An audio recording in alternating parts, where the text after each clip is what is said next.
नमस्कार, बिहार मिथिला न्यूज़ में आपका स्वागत है। मैं हूं मनोज। देखिए, ये समय होता है स्कूलों में अभिभावकों की रुचि दिखाने का, और रुचि दिखाने के लिए स्कूलों का जब चयन होता है उसमें कई एस्पेक्ट होते हैं, कई तथ्य होते हैं जिससे गार्जियन काफ़ी गंभीरता पूर्वक विचार करता है। सबसे पहले गार्जियन के लेवल का भी हम बताएंगे आपको, लेकिन हमारा जो सर्वे चल रहा है विभिन्न स्कूलों में वो हम दिखाएंगे आपको।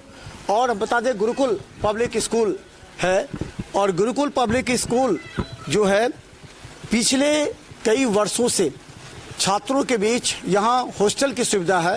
हॉस्टल में एडमिनिस्ट्रेशन से लेकर के बच्चों की पढ़ाई और उनके संस्कार को लेकर के पूरी ध्यान रखती है।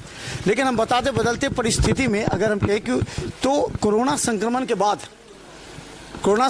बाद वो जो स्थिति आई है वो थोड़ा सा बदलाव आया है, और इस बदलाव को हम स्पष्ट बताना चाहेंगे। और खासकर हम बता दें कि जो धीरे धीरे जो बदलाव आया है उसका असर अभिभावक के साथ स्कूल पर भी पड़ा है।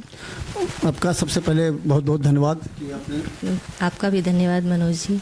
अच्छा, एक चीज़, जो एक सर्वे आ रहा है, सर्वे रिपोर्ट, उसमें स्पष्ट इस बात को बताया जा रहा है कि कोरोना संक्रमण के बाद स्कूलों की गुणात्मक शिक्षा या स्कूलों की मैनेजमेंट वो थोड़ी सी कमज़ोर हो गई है। अभिभावक थोड़ा सा हावी हो गए हैं, अभिभावक की जो माइंड सेटअप है वो थोड़ा सा बदल गया है। और इसको लेकर के क्या लगता है? अभिभावकों का माइंड सेटअप बदला है और मैनेजमेंट मेहनत तो कर रही है। हो सकता है अभिभावकों के साथ इकोनॉमिकल प्रॉब्लम भी हुई है, जिसकी वजह से भी लोग इधर उधर इंगेज हो गए, और संस्था के प्रति जो लोगों का पहले जो विश्वास था वो अभी कम दिखता है।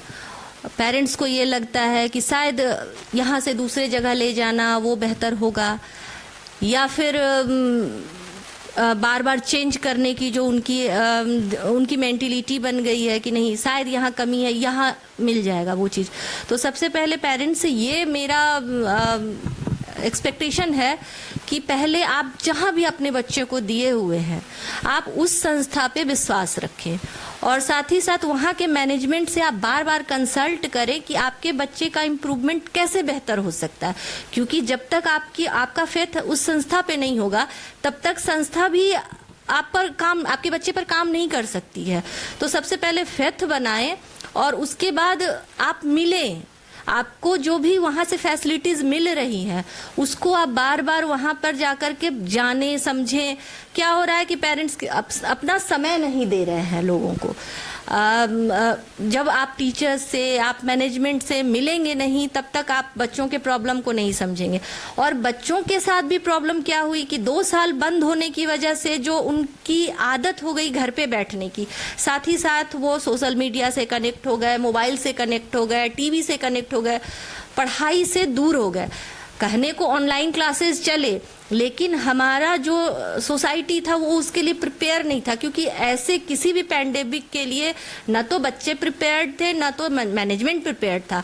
तो ये ऑनलाइन क्लासेस चले तो, लेकिन बच्चों को मोटिवेट नहीं कर पाए उसकी तरफ। एक सवाल ये भी है कि अभिभावक जो विश्लेषण करते हैं किसी भी स्कूल का, 30%, हमारा सर्वे 30% बच्चे स्कूल अभिभावक चेंज कर देते हैं। तो उनका जो चेंज करने का क्राइटेरिया होता है वो है डिसिप्लिन स्कूल में नहीं है, अच्छे शिक्षकों का अभाव हो गया है, शिक्षक बच्चों को होमवर्क नहीं देते हैं। क्योंकि कोई भी गार्जियन अपने बच्चों को 4 से 5 घंटा घर में पढ़ते हुए देखना चाहता है। अगर पढ़ता हुआ देखा तो समझा कि स्कूल में काम कर रहा है, मेहनत कर रहा है। तो क्या लगता है कि 30% जो बच्चे हैं, आपका विश्लेषण होगा, आपके भी स्कूल से होता होगा क्योंकि सभी स्कूल से, किस तरह के अब बच्चे छोड़ते हैं, उनकी चाहत क्या होती है? देखिए, रीज़न बहुत सारा है। एक मैनेजमेंट के तहत मुझे ये कहना है कि जो बच्चे जाते हैं तो पहला रीज़न उनका होता है फी स्ट्रक्चर से रिलेटेड होता है, कि जो मेंटेलिटी हमारे यहाँ के पेरेंट्स को है कि मतलब जो पेमेंट है, जो आपका फ़ी है, वो आप टाइम टू टाइम पे नहीं करते हैं, और जब वो लेंदी प्रोसेस में चला जाता है तो उसके बाद उनकी मेंटेलिटी होती है कि अरे यहाँ इतना पैसा देने से अच्छा स्कूल चेंज कर लो। पहला जो रीज़न है ये है। दूसरा रीज़न होमवर्क की आप बात की है कि होमवर्क चेक नहीं होता है, तो मैं अपने यहाँ के बारे में बता दूँ कि हमारा सारा कुछ ऐप पे जाता है। होमवर्क सारा कुछ हमारा ऐप पे प्रोवाइड होता है, और पेरेंट्स को बार बार एसएमएस जाता है। अगर उनके बच्चे ने होमवर्क कंप्लीट नहीं किया तो उन जैसे ही टीचर्स अपलोड करते हैं कंप्लेन, पेरेंट्स के मोबाइल पे वो मैसेज चला जाता है, एसएमएस चला जाता है कि ताकि आप अपना ऐप चेक करें आपके बच्चे ने होमवर्क कंप्लीट नहीं किया। तो मेरे हिसाब से पेरेंट्स को ये भी देखना जरूरी है कि अगर संस्था की तरफ से आपके बच्चे पर काम किया जा रहा है, हमारे यहाँ के टीचर अगर आपके बच्चे के होमवर्क को चेक कर रहे हैं, कंप्लेन दे रहे हैं, तो आप फिर चेक करेंगे कि आप आखिर कंप्लेन क्यों आ रहा है, यानी कि बच्चा होमवर्क कंप्लीट करके नहीं जा रहा है, तो फिर आपका बच्चा फिर होमवर्क कंप्लीट करने के समय या पढ़ाई के समय कहाँ जा रहा है। तो मैं अपने यहाँ की बात बता दूं कि यहाँ से हम लोग प्रॉपर काम करते हैं, लेकिन क्या है कि पेरेंट्स के तरफ से हम लोगों को बहुत कम सपोर्ट मिलता है। जो भी रिप्लाई, इवन चेक करके रिप्लाई का ऑप्शन है, वो भी रिप्लाई नहीं होता है कि मतलब हाँ मैं करवा दूंगा, या फिर ये प्रॉब्लम हो गया बच्चे के साथ इसलिए बच्चे ने होमवर्क नहीं किया। तो इस तरह की कोई कॉपरेशन नहीं मिलती है। तो पेरेंट्स से ये रिक्वेस्ट है कि अगर आप 50% आपका भी कॉपरेशन चाहिए संस्था को बच्चे के इम्प्रूवमेंट के लिए, जो कि नहीं मिल रहा है। ये एक सवाल गार्जियन का भी ये कहना है कि स्कूल हमेशा पैसे के लिए अभिभावक पर ही निर्भर करता है, लेकिन स्कूल मैनेजमेंट खर्च नहीं करता, क्योंकि अच्छे टीचर पर ही स्कूल निर्भर करता है। तो अच्छे स्कूल को पे नहीं कर पाता है, जो टीचर को पे नहीं कर पाता है 2000, 3000, 4000, 5000 तक, जबकि अच्छे टीचर के लिए 10,000, 15,000, जबकि गार्जियन कहने कि एक बच्चे से 2500, 3000, 4000, 5000 तक लेते हैं स्कूल। तो इस परिस्थिति में स्कूल मैनेजमेंट को अपना खर्च करके अच्छे शिक्षक को रख करके करना चाहिए। अच्छे शिक्षक नहीं कि उनके बच्चे गड़बड़ हो जाते हैं, उनकी पढ़ाई नहीं मिल पाती है। बाकी स्कूल्स के बारे में तो मैं नहीं जानती हूँ, जहाँ तक जनरल सर्वे। हाँ, तो जहाँ तक मैं अपने स्कूल के बारे में जानती हूँ, जो कि मैं देख रही हूँ और हम लोग कर रहे हैं उस पे काम, तो यहाँ पे क्या है कि पेमेंट के लिए कभी भी हम लोग कंप्रोमाइज नहीं करते। इवन मेरा आप फीस स्ट्रक्चर देखेंगे मेरे स्कूल का, तो आपको बहुत रिलायबल मिलेगा वो कि जो मिडिल क्लास के पेरेंट्स हैं वही वो भी आराम से मतलब सरवाइव कर सकते हैं। और रही बात टीचर्स की, तो हमारे यहाँ गेट क्वालिफाइड एमटेक किए हुए टीचर थे, अभी जस्ट उनका पॉलिटेक्निक कॉलेज में सिलेक्शन हुआ है। तो साइंस के टीचर थे हमारे, फिजिक्स केमिस्ट्री के, बायो के हमारे प्रोफेसर हैं, इंग्लिश के हमारे जो टीचर हैं वो भी जो है सो बीएड किए हुए हैं, इंग्लिश से उनका एमए है। अभी नए जो साइंस के टीचर, मैथ्स के टीचर अभी जस्ट ज्वाइन किए हैं, वो भी बीएड हैं, और साथ ही साथ वो जो है सो मिशनरी स्कूल से को छोड़ करके यहाँ आए हैं।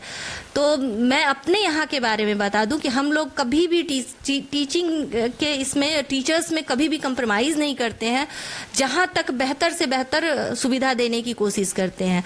मेरा बस पेरेंट्स से हमेशा कंप्लेन रहा है, चाहे आपके कैमरे के सामने हो चाहे ऐसे हो, कि आप लोगों से हम लोगों को सपोर्ट चाहिए। अगर आप लोग 10% भी सपोर्ट करेंगे तो यहाँ से 100% मिलेगा। तो बस यही रिक्वेस्ट। अच्छा, आप पूरी तरह हॉस्टल पर निर्भर करते हैं आप, तो ये बता दीजिए हॉस्टल के लिए आप क्या क्या देते हैं बच्चों को, ताकि गार्जियन का विश्वास हो। सबसे पहले तो बच्चों में मैं पढ़ाई के प्रति इंटरेस्ट जगाने का, हमारे यहाँ वही काम होता है कि जब अगर बच्चे में एक बार पढ़ाई के प्रति इंटरेस्ट जग गया ना, तो फिर उसको देखने की ज़रूरत नहीं पड़ती है कि वो अपने पढ़ने के समय में पढ़ाई कर रहा है कि नहीं। पहला चीज़ ये है। दूसरी चीज़ है डिसिप्लिन, कि बच्चों में डिसिप्लिन होना ज़रूरी है, कि उनको कैसे किनके साथ क्या व्यवहार करना चाहिए वो आना चाहिए। तीसरी चीज़ है जो हमारा लिविंग स्टैंडर्ड है, जिस कल्चर से हम लोग बिलोंग कर रहे हैं वो नहीं छूटना चाहिए। हमारा जो कल्चर है, हम बिहार के हैं तो हमारा अपने कल्चर को लेके चलना है। साथ ही साथ जो हमारा फूड का जो मेन्यू है वो भी बच्चों के जो शारीरिक विकास को, मानसिक विकास को ध्यान में रख करके बनाया हुआ है, कि ताकि घर का भी खाना रहे और फिजिकल उनका स्ट्रेंथ भी सही हो। तीसरी चीज़ टीचर्स के लिए, तो हमारे यहाँ रेसिडेंशियल टीचर भी हैं जो कि इवनिंग में ट्यूशन ये सब भी करवाते हैं। साथ ही साथ जो है सो वार्डन्स हैं जो कि सिर्फ पढ़ाने का ही नहीं, मोरल वैल्यूज़ डेवलप कराने का भी काम करते हैं। इसके अलावा जो जैसे हमारे यहाँ लैब है, कंप्यूटर लैब है, तो उसके लिए भी हम लोग एक्स्ट्रा टाइम देते हैं कि आपको अगर कुछ गूगल पे सर्च करना हो तो आप जाके देखें, स्मार्ट क्लासेस हैं तो वो 24 आवर्स में, अगर 9th-10th के बच्चे हैं वो रात में भी चाहें तो उसको यूज कर सकते हैं, उस पर पढ़ाई कर सकते हैं। तो ये सारी चीजें हैं। साथ ही साथ रूटीन एक लाइफ का जो होना चाहिए वो डेवलप कराते हैं।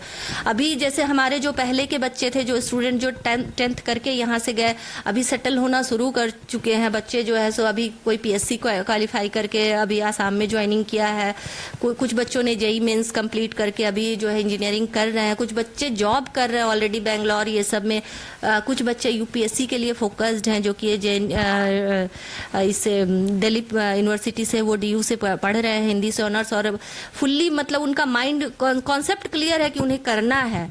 तो उन बच्चों से भी मेरी बात होती रहती है। तो ये लगता है कि ये हमारा अचीवमेंट है, क्योंकि पैसा कमाना तो कुछ और करके भी कमाया जा सकता है, लेकिन हमारा जो स्कूल है हमने यही सोच के स्टार्ट किया था कि समाज में कुछ बदलाव करना है। तो हम बता दें लगातार हमारा स्कूल का सर्वे, हमारे जो टीम है वो टीम स्कूल के बाहर छुट्टी के समय और जब प्रारंभ होता है वर्ग उस समय हम अध्ययन करते हैं अभिभावकों के विचार, वहाँ पर क्या कहते हैं, डिसिप्लिन है या नहीं। बच्चे फटाके तक फोड़ देते हैं स्कूल के कैंपस में, कभी कभी टीचर्स तक के कॉलर पकड़ लेते हैं। ऐसे स्कूल में देखते हुए गार्जियन अपने बच्चों का नाम वहाँ से कटा लेते हैं। हम लगातार आपको सर्वे दिखाते रहेंगे, देखते रहिए बिहार मिथिला न्यूज़, क्योंकि हम अगर आपके लिए कुछ करते हैं तो आपकी भी जिम्मेवारी बनती है कि हमारी तरह आप भी स्कूल के बाहर जा करके थोड़ी देर खड़े होइए। जिस स्कूल में आप अपने बच्चों का नामांकन कर रहे हैं 3-4 स्कूल का चयन कीजिए, उसमें बाहर खड़े होकर एक सप्ताह में आपको सर्वे पता लग जाएगा वहाँ इंग्लिश इन्वायरमेंट है या नहीं, बच्चों की पढ़ाई के लिए काम हो रहा है या नहीं, डिसिप्लिन है या नहीं, फीडबैक मिलता है या नहीं, या फिर होमवर्क बनता है कि नहीं, क्योंकि आपकी भी जिम्मेवारी है, हम अपनी जिम्मेवारी निभा रहे हैं। देखते रहिए बिहार मिथिला न्यूज़, फिर कमेंट अवश्य कीजिएगा। धन्यवाद।